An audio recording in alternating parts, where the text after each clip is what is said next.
বিলাসপুর গ্রামে সুরেশ তার স্ত্রী মনীষা ও তার মেয়ে আলোর সাথে থাকতো।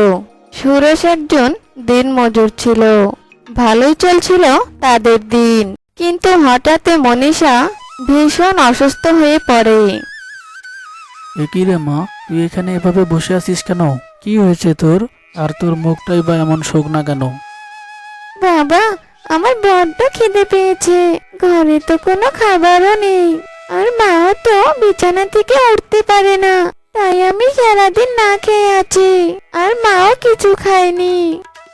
সে কি মা, তুই তোর মায়ের কাছে যা, আমি এক্ষুনি তোদের জন্য খাবার নিয়ে আসছি। এই বলে সুরেশ সেখান থেকে চলে যায়। আর বেশ কিছুক্ষণ পর খাবার নিয়ে মনীষার কাছে যায়। অনিশা, এখন কেমন আছো তুমি? উঠো দেখি, এই খাবারটুকু খেয়ে নাও। মা আলো, তুইও খাবার খা। বাসায় যে খাবার নেই তা আমার একদমই মনে ছিল না। আমাকে নিয়ে এত ব্যস্ত হতে হবে না। শোনো না, তোমায় একটা কথা বলি। আমার যে অবস্থা, মনে হয় না আর বেশি দিন বাঁচবো। আমাদের মেয়েটাকেও তো দেখার মতো তেমন কেউ নেই। তুমি বরং একটা কাজ করো, তুমি আরেকটা বিয়ে করো। তবে তোমার এত কষ্ট করে বাড়ির কাজ করতে হবে না, আর মেয়েটারও আদর যত্নের কোনো অভাব হবে না। তুমি চুপ করো তো, আমার কোনো কষ্টই হচ্ছে না। আমিও এখন বিয়ে করব না, তোমাদের নিয়ে ভালোই আছি। এখন কথা না বলে খাও দেখি। এভাবে কষ্টেই তাদের দিন কাটছিল। সুরেশ একাই বাড়ির সমস্ত কাজ করে আলোর ও মনীষার ঠিকমতো খেয়াল রাখতে পারছিল না। আর মনীষাও তাকে বারবার বিয়ে করতে বলছিল। না, এবার মনে হয় আমাকে একটা বিয়ে করতেই হবে। মেয়েটা দিন দিন অনাকারে কেমন জানি হয়ে যাচ্ছে। ছোট বউ এসে আলোরও খেয়াল রাখবে, মনীষারও খেয়াল রাখতে পারবে। এর কিছুদিন পরে সুরেশ কবিতা নামে এক মেয়েকে বিয়ে করে বাড়িতে নিয়ে আসে। কবিতা অনেক ভালো ছিল। সে আলোকে নিজের মেয়ের মতো ভালোবাসতো।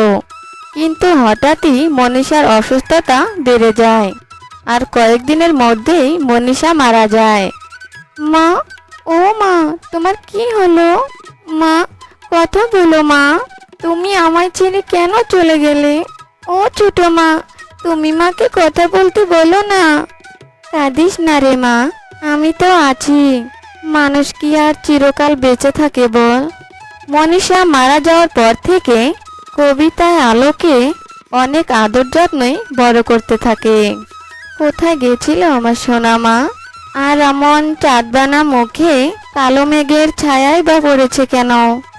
জানো ছোট মা, আমি খেলতে গিয়েছিলাম, কিন্তু ফুলি দিদিরা আমায় ওদের সাথে খেলতেই দিল না। বলল আমি নাকি অনেক ছোট, ওদের সাথে খেলতে পারবো না। তাই ওরা আমায় খেলায় নেয়নি ছোট মা। আহারে, এই কারণে বুঝি আমার মেয়ের মন খারাপ? ওরা খেলতে নেয়নি তাতে কি, আমি তো আছি।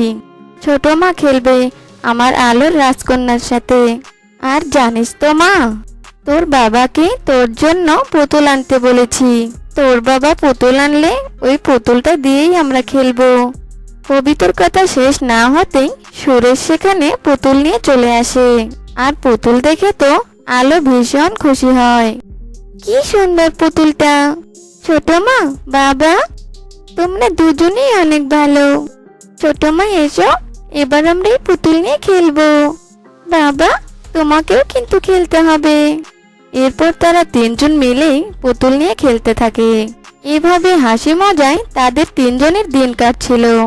কিন্তু হঠাৎ একদিন সুরেশের একটা অ্যাক্সিডেন্ট হয়, আর অ্যাক্সিডেন্টে সুরেশ মারা যায়, যাতে আলো ও কবিতা ভীষণ ভেঙে পড়ে। সুরেশের মারা যাওয়ার শোকটা কবিতা সামলাতে পারে না। ছোট মা, ও ছোট মা, ঘরে চলো। এভাবে মাটিতে বসে থাকলে তো তুমি অসুস্থ হয়ে পড়বে। ও ছোট মা।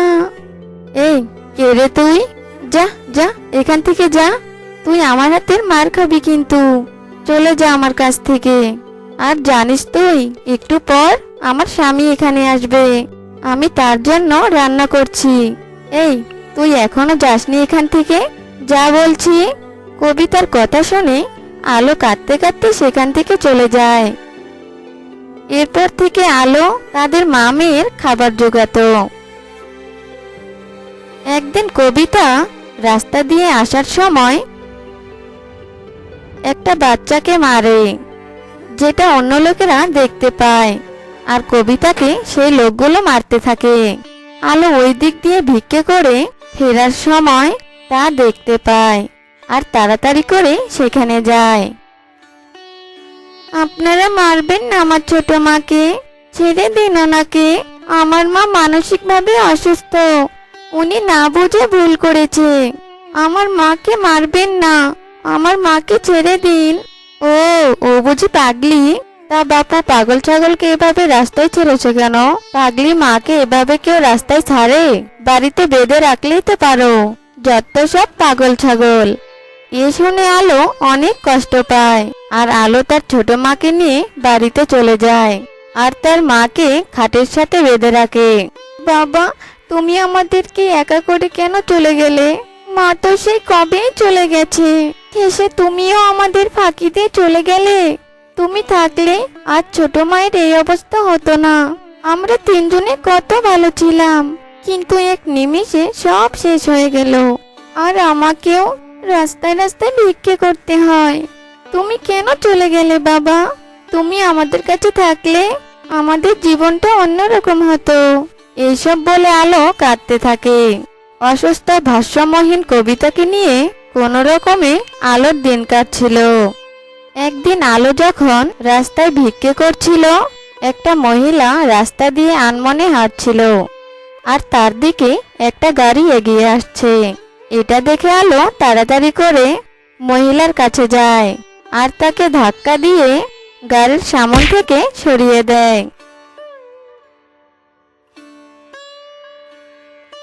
আপনি ঠিক আছেন তো? এ কি, আপনার হাত দিয়ে তো রক্ত পড়ছে। আপনি আমার সাথে চলুন। এরপর মহিলাটাকে আলোর বাড়িতে নিয়ে যায় আর তার ক্ষতে ঔষধ লাগিয়ে দেয়। তোমায় অনেক ধন্যবাদ। আজ তুমি না থাকলে হয়তো আমি মারা যেতাম। আচ্ছা, বিছানায় যে মহিলাটি ঘুমাচ্ছে, ওই মহিলাটিকে, ওনার কি কিছু হয়েছে? ওনাকে এভাবে দড়ি দিয়ে বেঁধে রেখেছো কেন? এরপর আলো মহিলাটিকে তাদের সমস্ত কথা খুলে বলে। সব শুনে মহিলাটি বলে, সত্যি তোমাদের সাথে অনেক খারাপ হয়েছে, কিন্তু তুমি কি জানো আমি একজন মানসিক রোগীর চিকিৎসক? তুমি কোনো চিন্তা করো না, আমি তোমার মাকে সুস্থ করে তুলব। এরপর মহিলাটি আলো ও তার ছোট মায়ের দায়িত্ব নেয়। আর পুরো 6 মাস চিকিৎসা করার পর কবিতা একদম সুস্থ হয়ে যায়। আর এরপর আবারও আলো তার ছোট মায়ের সাথে ভালোভাবে দিন কাটাতে থাকে।